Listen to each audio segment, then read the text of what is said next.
I love Love-de-Lic, a Japanese game developer founded in 1995. Chances are you haven't heard of them. After all, they only made 3 games and disbanded at the turn of the millennium.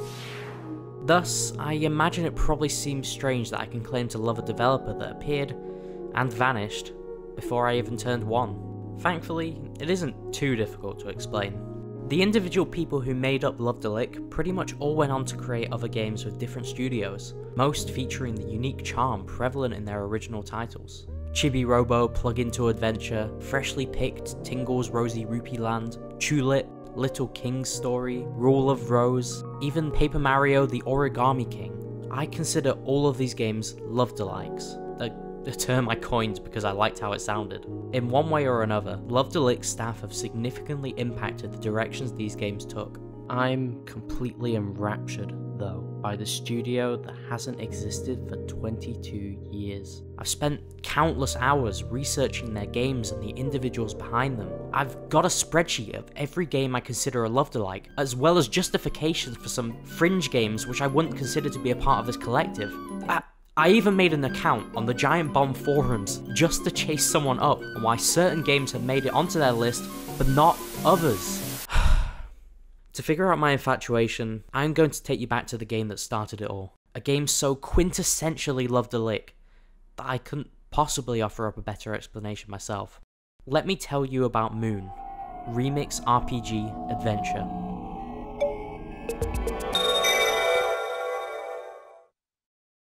What is Moon? An anti-RPG is what the game is described as. The early 1990s were a breeding ground for some of the most iconic JRPGs in Square history, with the likes of Final Fantasy VI and Chrono Trigger being developed and released during this window. However, there were certain patterns with Square RPGs, tropes you might say, and there were a group of employees that had often poked fun at these games for that reason. The man with the plan was Kenichi Nishi, Love-de-Lic's founder. He left Square alongside some colleagues in order to create something more individual, something he could have total creative control over. Joining him from Konami was Taro Kudo, a composer who would assist with Moon's direction as well as, of course, the soundtrack. These two would lead the project, though there were other notable Love-de-Lic members in the mix too. Akira Ueda was the game's background artist, and the iconic character art, which would inform the unique style of many Love-de-Lics going forward, was the work of Kazuyuki Kurashima. And so, Moon would enter development.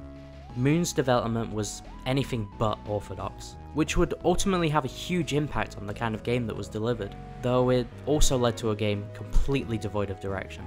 Ideas were bountiful, chances are they had the assets, the characters, the music even, but they didn't have a structure. That was true, of course, until ex-Square developer Yoshiro Kimura stepped onto the scene. He'd actually joined Love-de-Lic not too long after development started, but he was pretty much done with the industry and contributed very little to the game initially. After a lengthy trip, he returned with a renewed sense of vigor and was determined to get Moon finished. We were just making what we liked and calling it a day, but Yoshi-chan looked at the whole picture and arranged it all for us. Right, but what is Moon? The full title is Moon Remix RPG Adventure. Despite the developer's backgrounds, it really isn't much of an RPG. What is an RPG though? Well, RPG stands for role-playing game, so surely it's just a game where you take on a role. It's not that simple, as that could include almost every game. So instead, RPG has become a flexible term for games. Moon is an adventure game. You walk around, you talk to people, you get items, solve puzzles, and complete quest lines which typically end with you catching animals. Why don't we talk about those animals? In the critically acclaimed PS1 JRPG Final Fantasy VII, Cloud & Co travel the world cutting down any enemy that stands in their path. In doing this, they gain experience and level up. In the cult classic PS1 anti-RPG Moon, you do the same thing. At least, that's what the start of the game might have you believe, as we pull back the curtain to find out that the knight you play as at the beginning is actually reviled by the townspeople and has left many innocent creatures dead in his wake. He enters people's homes uninvited, doesn't utter a single word to anyone, and is overall quite the scoundrel. Your job as the Invisible Kid is to save the souls of these already deceased critters. It's all rather dark, as you essentially take on the role of the River Styx's ferryman. Their corpses litter the world, and each one has a little, or big, puzzle working towards its eventual capture. You have to rescue all of these animals' souls as you tread the trail of carnage that the night has brought to the world, and doing so will build love. This is very important, as you have stamina and can only stay awake for a short amount of time before passing out. You have to collect love, increase your stamina, and then you'll be able to stay outside for longer periods of time, which is required to access certain areas. Love can also be obtained by fulfilling objectives for people around the world, and this loop of exploring, capturing animals, and making others happy is what you'll spend most of the game doing. Not too far in, you'll receive a main quest that will lead up to the end of the game, but making things better for everyone is incredibly pertinent because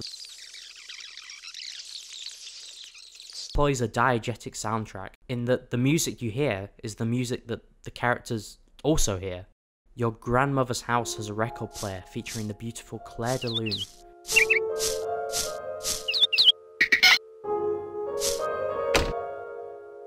You attend a concert where an up-and-coming star performs her new single.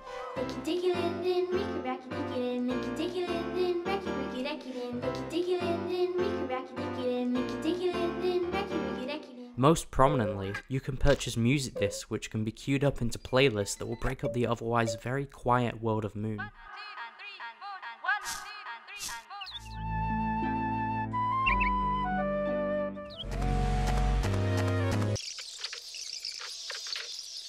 A melting pot of design and genres.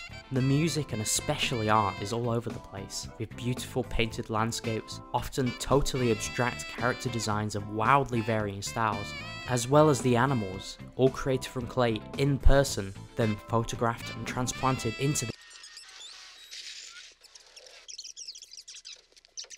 honestly a lot like Dark Souls.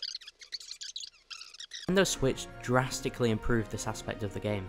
I always hear stories of people drawing themselves maps for the likes of Metroid and Zelda on the Nintendo Entertainment System, since the games didn't feature them. But in the current era of video games, quests, objective markers and such are all heavily catalogued in the game itself. Moon is not from this era, and will very often flash something up on screen that I imagine you're supposed to draw or make a note of. I would be willing to do this to really buy into the experience of playing the game back then, but the Switch lets you take screenshots. Oh my god, we're eating. I remember a few years ago now, I came across a review of Hyrule Warriors that I found so poignant, so interesting, despite the game arguably not deserving such deep reflection. The person behind that review was Kotaku's Tim Rogers, a man whose writing I became fond of instantly. He has a way with words, a unique flourish to the way he talks. You will be a cold skeleton in the hard earth. Oh, he also happens to know Japanese. So Onion Games thought him to be the perfect fit to bring Moon to the West, 24 years. Comes to it, the payoff is hugely impactful, in one way or another. It's going to leave an impression, and while there's certainly some debate about what the ending means, whether it's good or not, to me, it just... That's why I think that it's so important to draw your own conclusions. What does Moon mean to you? At the end of the day, Moon isn't just a game I love. It's really important to me, but no amount of analysis could ever really convey that to you. Thing is, it doesn't make sense. None of this does. To tell you the truth, the game is tedious. It can be boring. It can be obtuse. It will infuriate you. And yet, I can't find it in me to care. The final result could have been anything. What stands out the most to me is the story of its creation. When I think about Moon, I think about the people behind it. I picture the office space, filled with the buzzing of computers, papers detailing countless ideas strewn across desks, the little clay figures that would appear in the game dotted about. Above all else, I picture the faces of the men I've become intimately familiar with during my research, laughing together over a joke that had eventually found its way into the script, lamenting over a bug that just couldn't be squashed, even fearful about Moon's, and by extension, Love-de-Lic's, fate after all is said and done. I'll borrow Yoshiro Kimura's words. To borrow Taro Kudo's words. Moon was made a lot like how a band operates, like a jam session with no sheet music. And, terrifyingly, no specifications. Kudo would describe the game's development as a jam session. Jam sessions don't have a goal. What comes out at the end isn't important. It's the journey to that point. Everyone's emotions spilling out via their passions, be it music, art, game development, or something else entirely. What matters is that everyone came together to create something, which to me is quintessentially Love-de-Lic.